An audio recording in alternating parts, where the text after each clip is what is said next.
उन 5 चीज़ों के बारे में जिन चीज़ों को भूलकर भी आप किसी को ना दें और ना बताएं, चाहे वो आपके परिवार वाला ही क्यों ना हो। ये बहुत महत्वपूर्ण जानकारी आपको बताने जा रहा हूँ, क्योंकि इस जानकारी को जिन लोगों को नहीं पता वो लोग जब पूजा करते हैं तो ये गलती अधिकतर करते हैं, जिसके कारण ना तो उन्हें वो चीज़ें प्राप्त होती हैं, ना सवारी प्राप्त होती है, ना कृपा प्राप्त होती है, और कृपा प्राप्त होने वाली भी होती है तो वो किसी न किसी कारण से वो रुक जाती है। तो आपकी पूजा पाठ, आपकी जो मेहनत आप कर रहे हैं, कई कई महीने सालों से कर रहे हैं, वो खराब ना हो, इसलिए आज की वीडियो में मैं आपको उन 5 चीज़ों के बारे में बता रहा हूँ कि किसी को भी ना दें और ना किसी को ये बताएं, चाहे वो आपके परिवार का ही कोई व्यक्ति क्यों ना हो। तो वीडियो को ध्यान से सुनिए, बारीकी से एक एक चीज़, ताकि आपको समझ में आए। और वीडियो को लाइक शेयर जरूर करना और लोगों तक, ताकि ये और लोग भी इस चीज़ को जानकारी ले पाएँ, पहचान पाएँ, समझ पाएँ कि हमें ऐसा नहीं करना चाहिए, ताकि उनकी किसी प्रकार से उनको हानि ना हो। तो सबसे पहले जो पहली चीज़ आती है वो आती है आपकी माला। आपकी पूजा में माला का एक अहम रोल होता है। माला से जाप किया गया मंत्र बहुत जल्दी सिद्ध होता है और उसकी ऊर्जा बहुत जल्दी जागृत होती है। माला के द्वारा और बिना माला से ये फर्क होता है कि जब आप माला से जाप करते हैं तो वो ऊर्जा आपके पूर्ण शरीर में जो है, पूर्ण आत्मा में चली जाती है, और जो आप जाप करते हैं बिना माला के तो वो वातावरण में कहीं ना कहीं कुछ ऊर्जा जो है वो आपकी निकल जाती है, जिस कारण से आपको माला से जाप करना चाहिए। माला सिद्ध हो जाती है माला से जाप करने से, जिससे मात्र 1-2 मन के जाप करने से ही वो मंत्र जो है वो अपना प्रभाव दिखाना शुरू कर देता है। तो माला इतनी जागृत, इतनी ऊर्जावान होती है कि जब वो सिद्ध हो जाती है, अगर वो अन्य व्यक्ति के पास चली जाती है तो वो ऊर्जा जो है वो अन्य व्यक्ति को ट्रांसफ़र हो जाती है। इसलिए कभी भी अपनी माला को कभी भी किसी व्यक्ति को ना दे, चाहे वो आपके घर का व्यक्ति क्यों ना हो।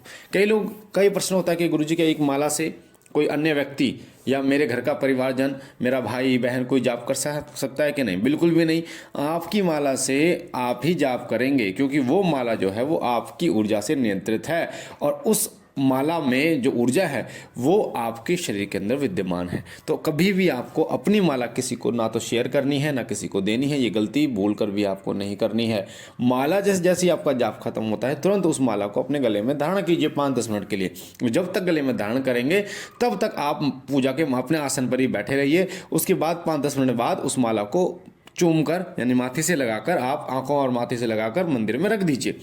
ये पूर्ण तरीका होता है जिससे पूरी जो ऊर्जा है वो आपके शरीर आत्मा में आ जाती है, जिसके कारण आपकी जो दिव्य दृष्टि है वो बहुत जल्दी जागृत होती है, और आपका ऑरा जो है वो बहुत ज़्यादा तेजवान बनना शुरू हो जाता है।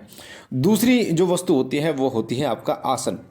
कहा जाता है कि जब आप साधना या पूजा करते हैं तो आपका आसन भी सिद्ध होता है, और आसन की सिद्धता इस बात से प्रमाणित होती है कि जब आप आसन पर बैठते हैं तो आपका एकदम ध्यान लग जाता है, एकदम आपके अंदर एक अजीब सी ऊर्जा आपको महसूस होती है। जिस प्रकार से आपने देखा होगा, आप चूल्हे पर तवा रखते हैं, तवा हटाने के बाद भी वो थोड़ा गर्म रहता है, और फिर उसको दोबारा अगर चूल्हे पर रख दें तो वो बहुत जल्दी और ज़्यादा तेज गर्म हो जाता है।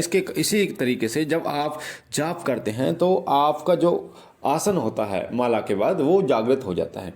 आसन में ऊर्जा रहती है, जिस कारण से जब आपकी ऊर्जा और वो ऊर्जा मिलती है तो आपकी जो आध्यात्मिक उन्नति है वो बहुत जल्दी होती है।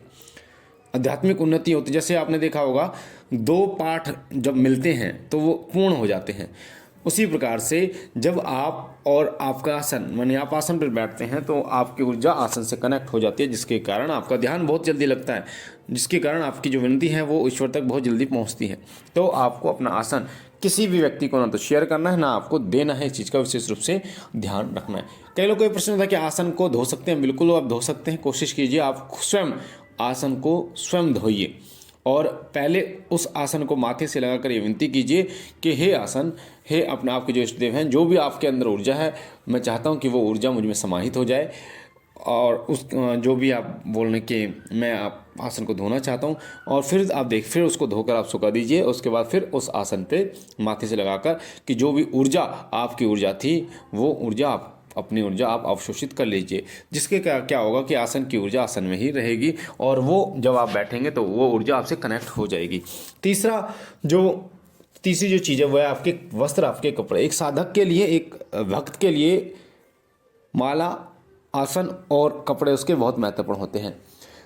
जब आप जाप करते हैं तो ये चीज़ें बहुत जल्दी जागृत होती हैं, बहुत जल्दी इनमें ऊर्जा अवशोषित होती है। आपने देखा होगा कई लोग तंत्र करने के लिए कपड़ों का इस्तेमाल करते हैं और कहा जाता है कि रात को कभी भी छत के ऊपर कपड़े नहीं सुखाने चाहिए, यानी कि रात के समय कपड़े अगर सूख भी रहे तो उनको उतार कर नीचे रख लीजिए, क्योंकि कपड़ों के माध्यम से तंत्र बहुत जल्दी होता है और जो नकारात्मक शक्तियाँ होती हैं वो कपड़ों में आकर बैठ जाती हैं, क्योंकि उन्हें पता है कि कपड़े आप पहनेंगे तो फिर वो आपके शरीर में बैठ जाएंगी। तो इसलिए आपको कभी भी कपड़ों को छत पे नहीं सुखाना रात के समय, और अपने कपड़े भी किसी को ना दें। अपने कपड़े आप ही पहने, क्योंकि उनमें जो ऊर्जा होती है वो असीम ऊर्जा होती है।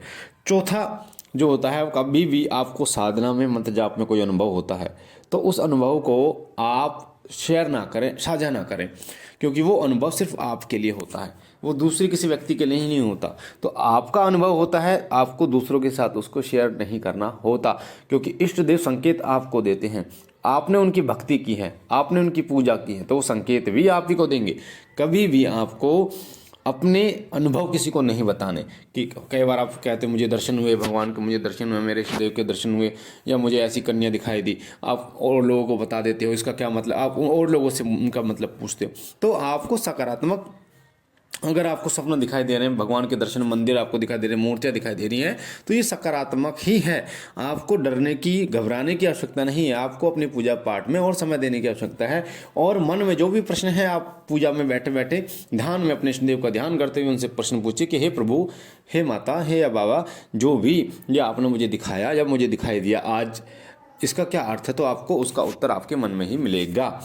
पांचवा जो चीज़ होती है वो है कि आपको कभी भी अपने सपने किसी को नहीं बताने। जो खुशी के सपने होते हैं आपके, जैसे आपके घर में लड़का हुआ है, लड़की हुई है, इस प्रकार के जो सपने हैं वो किसी को नहीं बताया। आपकी नौकरी लग गई है, या आपका वीज़ा लग गया है, या आपका जो भी है, यानी खुशी की जो चीज़ें आपको दिखाई दे रही हैं, वो आपके पुत्र आपको दिखाई दे रहे हैं। आपको ऐसा दिखाई दे रहा है कि आप अच्छा पैसा कमा रहे हैं, या कहीं जा रहे हैं, या आपका परिवार बहुत खुश है, इस प्रकार के सपने को किसी और व्यक्ति के साथ शेयर ना करें, क्योंकि वो खुशी आपके लिए ही होती है, वो अन्य व्यक्ति के लिए नहीं होती। तो ये ऐसे 5 चीज़ें हैं मैंने आपको बताई कि इनको कभी भी किसी व्यक्ति के साथ शेयर ना करें। कई बार तो ऐसा होता है आप उन लोगों के साथ शेयर कर लेते हैं जो आप की खुशी देखना ही नहीं चाहते, जिसके कारण आपको कई बार ऐसा भी होता है कि आप अपनी खुशी दूसरों के साथ जब शेयर कर लेते हैं तो आप देखते हैं कि उसी दिन से आपका बुरा समय शुरू हो जाता है, और फिर आप ये महसूस करते हैं कि जब जब मैंने अपनी खुशी को किसी को बताया तब तक मेरे जीवन में परेशानियां बढ़ी हैं। तो ये आप खुद अनुभव करेंगे अपने जीवन में, और ऐसा होता भी है। इसलिए अपनी खुशी को किसी के साथ ज़्यादा शेयर ना करें।